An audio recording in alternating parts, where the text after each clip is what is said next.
Hi folks, welcome back. Now, we've often talked about how the modern American university is less about higher education and more about higher indoctrination. But every now and then the mask slips so hard it shatters into tenure track confetti. We're living in a time where leftist academics aren't even pretending anymore. It's never been more evident that these folks don't aim to teach students how to think. They want to follow the Paulo Freire doctrine of training activists to infiltrate, sabotage, and dismantle the very institutions that cuts their checks. It's like watching an arsonist demand a raise from the fire department while insisting the whole thing should burn, including the fire department itself. And there's no greater example of this line of thinking than this year's Socialism 2025 conference. Yes, that's an actual real event and not a Babylon Bee headline. This conference gave us an all-access pass to the unfiltered ideology rotting out America's most elite institutions, all clipped together courtesy of the Stu Studio on X. And we're starting out by looking at one particular jaw-dropping case, Princeton professor Lorgia Garcia Pena, who openly brags about using university money to destroy the university, radicalizing students, and setting up what amounts to an underground resistance movement from inside the Ivy League. You're about to see what happens when diversity hires become demolition crews armed with cheat sheets, keffiyehs, and a PhD in Marxist grievance. Let's take a look. Get the university's money to do the work you want to do to dismantle the university within. Students are going to get radicalized when they're juniors, and then they'll be active in their senior year, and they'll go. And right, and the university will wait until May to make that announcement and do all the things that they're going to do. We want to abolish the university as it is, but we're not going to sit down and wait until that happens while people are being persecuted, while people are being abducted, where people are suffering. We got to do both. And then we had the class, which we call it American Civilization. It was an ethnic studies class, quite radical. A lot of you in this room came to Freedom U to lecture. As I tried to reconcile what I understood as the work I wanted to do in this world, as my dear friend George Lipset says, and the demands of the colonizing racial capitalist white supremacist institution that pay my salary, which I very much need. Folks who are in sometimes in the hard sciences or in computer science or in engineering, when they join these kinds of movements, they face more resistance than you might face in, let's say, a Black Studies department. That is, as an ethnic studies professor whose work is on Black Latinx people, for example, my loyalties and my commitment are with Latinx people, with Black Latinx people, not with the university. Not with the publisher, sorry, not with the funders. The way this translates into everyday life on campus is transformative. It transformed me, and it definitely radicalized me and many of my students. 5 premises. Capitalism sucks. It thrives on individualism, and individualism is killing us. Rebellious communities must have intention. They are always democratic and non-hierarchical, so they can have forms of leadership. Number 4, while the focus is on the collective, we don't ignore individual needs and circumstances, particularly as related to the inequalities created by heteropatriarchy and racial capitalism. And number 5, communities are imperfect and require radical love to thrive. You know, hopefully I won't end up in court for saying this on a mic. Imagine being a student going $250,000 into debt so this brain-dead drone can convince you through a slurry of buzzwords and borrowed oppression that you're the problem, your institution is the enemy, and the only moral path forward is to tear it all down. What you're seeing with this professor, and I hesitate to call this woman this, isn't just academic rot, it's institutional self-immolation funded by taxpayers and alumni who still believe these schools stand for excellence. This is what happens when radical ideology metastasizes inside elite institutions. The language of scholarship is replaced by the language of struggle sessions, and education becomes little more than softcore revolution. Notice the framing.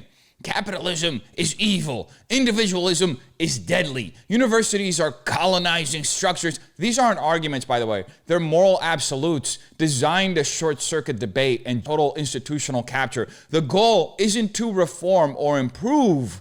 It's to indoctrinate, to radicalize, and to redistribute power along ideological and racial lines. And this isn't even fringe anymore. When Princeton, the supposed pinnacle of higher education, platforms someone proudly calling for its own abolition, it tells you everything you need to know about where the left's long march through the institutions is led. It's not education, it's controlled demolition. And unless more people wake up to it, they won't stop until there's nothing left to burn. This is the perfect example of how Marxism functions not as a political theory, but as a replacement theology, a secular religion with its own original sin, that being whiteness, its own priesthood, professors like this lady, and its own doctrine of salvation through revolution. Just like traditional faiths, it offers a totalizing worldview. Everything is interpreted through the lens of oppression and power, with capitalism, patriarchy, and Western civilization cast as demonic forces to be exorcised. There is no room for doubt, no tolerance for heresy, and no forgiveness unless one submits entirely to the Marxist cause. Instead of confession, you must acknowledge your privilege. Instead of redemption, you must dismantle yourself and the institutions around you. It's not about reform, by the way. It's about purification through destruction. And the university, once a place for open inquiry, is now the temple where this belief system is not only preached, it is funded and enforced by the very families who are losing their children to this poisonous theology. And like I said, these people aren't even attempting to hide any of this anymore. This is all out in the open, broadcast for you to see, hear, and witness, and then make a choice. Do you actually want to send your kids to these kinds of institutions that are basically going to lobotomize them? ME writes, we need a communist politics that does not assume respectability or stability, that does not divide the world between the innocently poor and the chaotically dangerous. And she finishes by saying, we need a communist politics that welcomes us all and engages us fully as whatever we are. I think that really resonates with my points about the refusal we should be proudly enacting to define something like woman. Feminism has never needed to know what a woman is in order to proceed, and that's just how it is. And she says, as freaks and fuck-ups, as and trannies, as wreckers and miserable wrecks, as addicts and crazies, we need a junkie communism. For anyone still accepting the softened euphemistic label of democratic socialist as anything other than full-blown communism, here's your wake-up call. Here we have Speaker Sophie Lewis of Socialism 2025 proudly quoting a call for junkie communism that embraces addicts, wreckers, and self-described freaks as the new vanguard of revolutionary politics. This is the logical endpoint of an ideology that sees the American way of life, culturally upheld by Christian doctrine, as an oppressive construct to be shattered. You may have also noticed how she conveniently slips in a refusal to define woman, which is a feature of a movement that thrives on moral anarchy and inversion. This clip makes it evident that Marxist theology strategically uses chaos and destruction to exploit society's most broken, not to heal them, but to weaponize their pain for a revolution managed by an elite class of tenured wannabe revolutionaries with useless gender theory degrees. A class of professional activists who benefit from the very system they resent and hope to tear down, solely because they lack the skills to exist outside of academic institutions. This is what the left now offers, folks.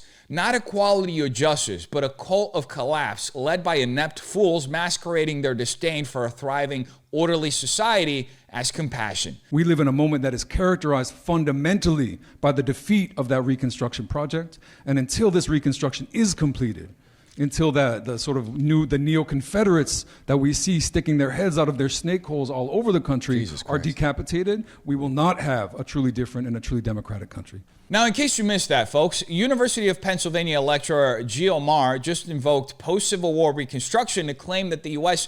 won't be a true democracy until the neo-Confederates crawling out of snake holes are, in his words, decapitated. And let's be honest, in this ideological ecosystem, neo-Confederate means anyone to the right of Bernie Sanders.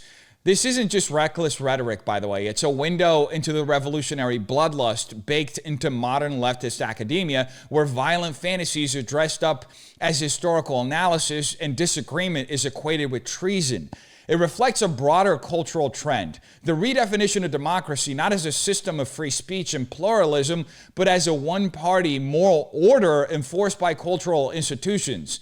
This is the fruit of decades of radicalization in higher education, where professors aren't teaching students to think, they're training them to purge on their behalf. And now, with the mask fully off, we see what they really mean when they say justice and equity. They want total ideological conformity by any means necessary. And if that's not Bolshevik bloodthirst, then I don't know what is. We cannot have borders around our advocacy anymore. We cannot have borders around our organizing. We need to allow our allegiance to just expand, right? And the way we do this, as Silky reminded us right now at the end, is by fighting for like every single person, no exceptions, right? By fighting the construction of every single facility, whether it be an immigration detention facility or a new jail in your town, right? Like every single expansion of immigration policing, of surveillance is worth the fight, right?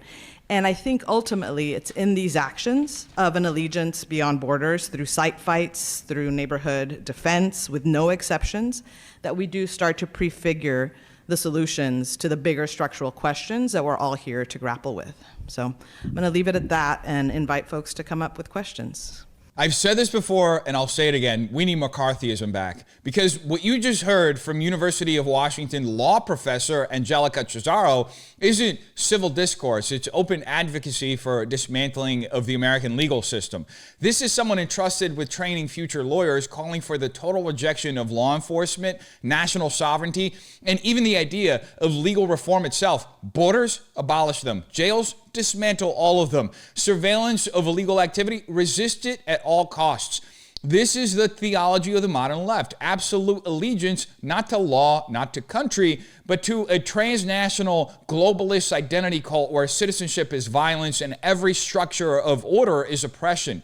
It's no longer about helping the vulnerable. It's about erasing the very concepts of accountability, security, and nationhood. And the fact that this is coming from within a top public university tells you everything you need to know about how far the rot has spread. This isn't activism, by the way. It's insurrection dressed in academic robes. Then we're also seeing things like alligator Alcatraz, which I'm sure people have heard of, in the Everglades, where actually it's the cypress in the Big Cypress National Preserve, a nationally and state protected site that Florida has spent decades and billions of dollars working to preserve. So now they're putting up this totally makeshift facility where they're like, oh, if the migrants try to leave this facility, they're going to be pythons and alligators and other things. It's so disturbing. And they're trying to expand to 5,000 beds. And so what's great there is that Earth Justice and Friends of the Everglades, Center for Biological Diversity have all gone in on some litigation, and they are doing a lot of work to try to stop these things. And so I think that's one thing to think about is because there are some tools around the environmental context, how can we actually intervene on the amount of money that's going to these things and stop them from expanding. We saw this with the LA wildfires. We saw this 20 years ago with Hurricane Katrina. A quarter of the people who are, helping rebuild these places were undocumented immigrants. I think the conversation about labor and migration is a critical one that, is a part of this conversation about climate catastrophe as well. The best part about Gator Gitmo is how much it triggers the left, not because of the ethics, but because they're not prepared to argue with alligators. This illegal immigration activist, Silky Sha, attempted to sound the alarm over the ICE detention facility in Big Cypress National Preserve in Florida, describing it as disturbing that migrants might be deterred from escaping by, the native wildlife, pythons and gators doing what pythons and gators do. But what this moment really exposes is the collapse of seriousness on the modern left. They frame every immigration enforcement effort as a dystopian human rights crisis, even when it's literally just Florida being Florida. And when their usual moral outrage doesn't land, they pivot to environmental lawsuits as if ICE is personally waging war on the Everglades. It's a perfect snapshot of progressive activism today, a blend of legal warfare, eco-theater, and border denialism held together by emotional overreaction. The real tragedy here isn't that ICE is building a facility in a swamp. It's that a generation of activists is more scandalized by reptiles doing their job than by the complete breakdown of our national sovereignty. Fuck the University of Chicago. It's evil. It's a colonial landlord. Why would I put any of my political energy into this space? And I kind of had a little bit of disdain for people who spent a lot of time doing that. And the genocide really collapsed that and made me realize that two things. One is that, my students needed me. So it was I have to organize here to take care of my students. students who I do care about. But I also realize, and I think this is a painful lesson that a lot of us in the Palestine Solidarity movement have been learning, is that we don't have power. We can shift the moral authority all we want. We've won the moral question. That was the imperative that we've had. Done, check. Put Palestine in the national consciousness, we did it. Make people sympathetic to Palestine, teach the history, we did it. Now you have white boys on the north side of Chicago being like, hey man, free Palestine. I'm like, oh, okay, now did not see it coming, glad it's here. But what we don't have is power. And I think for me, the question of base building is about, I think the question that I'm asking myself and I'm asking you to ask yourself is, where can I actually build power? Turns out, I work at one of the biggest employers in the city of Chicago. I work at a place that is a landlord, a healthcare provider, police force, fuck that shit, but they are, right? And a place where I have access to thousands of people that I could potentially organize. And you know what? It's not fun. Organizing academics. Now, please think of me. Next time you're in your organizing meeting being frustrated, please think about me trying to organize academics. It's brutal. I never saw this coming. However, but I'm just actually, this is where I need to build power, right? This is my best possible structural leverage. And so I do one-on-ones with my liberal colleagues who are like, well, I don't know, but, I just think we should live the life of the mind here in Hyde Park. Where we go. It's yeah, I hear you, totally, yeah. Glad to see they're not even hiding anymore, because this University of Chicago professor, Iman Abdelhadi, didn't just admit her contempt for the institution that employs her, she openly called it a colonial landlord and declared her intent to weaponize it for her own political power. This is the left's playbook in plain sight. Infiltrate legacy institutions, feign moral superiority, and use their resources to build parallel systems of ideological control. Abdelhadi isn't interested in education. She's interested in leveraging the infrastructure of the university to build a Palestine-aligned political machine from within.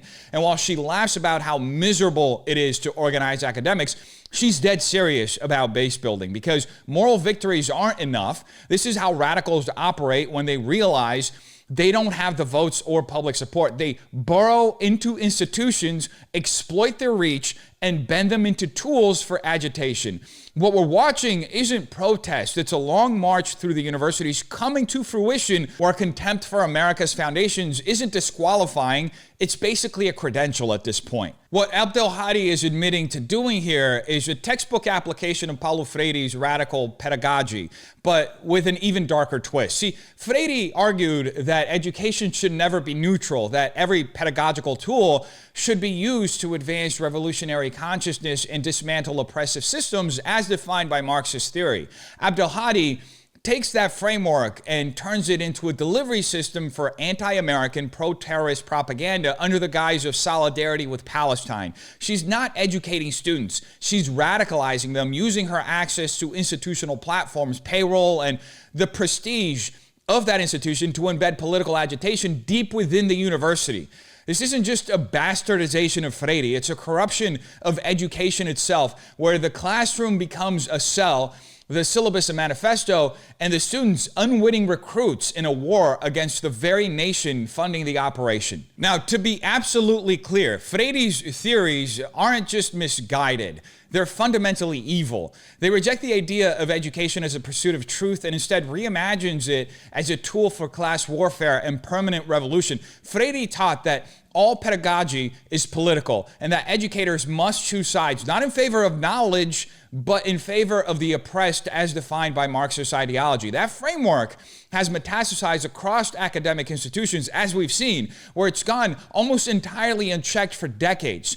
Why? Because its foot soldiers learned to weaponize empathy, to hijack the language of care, justice, and liberation in order to insulate themselves from criticism. By casting their ideology as a moral necessity within these universities, they carved out institutional safe zones where dissent is treated as violence and alternative views are suppressed. From there, they promoted like-minded radicals, stacked departments, and built ideological consensus, turning universities into echo chambers for anti-American, anti-Western, and increasingly overwhelmingly pro-Marxist, pro-communist, and pro-Islamist revolutionary thought. This isn't just a trend, by the way. It's a hostile takeover of the intellectual and moral foundations of higher education led by people who don't want to reform. They want the total collapse of American society. Now, all that being said, it's not at all surprising to see the fusion of wokeness and Islamism within modern leftism and democrat socialism today, because while the two may seem fundamentally opposed in principle, they share a deeper ideological kinship rooted in anti-Western resentment and revolutionary zeal. Both reject the foundations of liberal democracy. Both view Western civilization as inherently oppressive, and both seek to dismantle all of it, one through cultural Marxism and the other through theocratic absolutism. This unholy alliance has flourished in universities because academia rewards radicalism disguised as moral concern. Once embedded, this coalition uses the language of liberation to silence dissent and build a shared front against their real enemy, which is the American way of life. History has shown where this alliance inevitably leads. During the Iranian Revolution in the late 1970s, Marxists, Islamists, and other anti-Shah factions united to topple a largely secular monarchy. But once the Shah was overthrown, the Ayatollah's theocratic regime turned on the very communists who helped them seize power, executing thousands and establishing a brutal Islamist dictatorship. That is the predictable endgame of this ideological fusion. The radicals serve as useful pawns only to be purged once power is consolidated. So what we're watching unfolding in the West is not some enlightened progressive movement. It's the early stages of the same revolutionary playbook. The only difference is that this time it's playing out in the Ivy League classrooms instead of in Tehran. Now, the real question is, how much longer are we going to pretend that any of this is normal or acceptable? How long will we keep handing over our institutions, our children, and our national identity to people who openly despise everything our country stands for? This isn't just about academic theory. It's a roadmap to collapse, cloaked in compassion and subsidized by your tax dollars.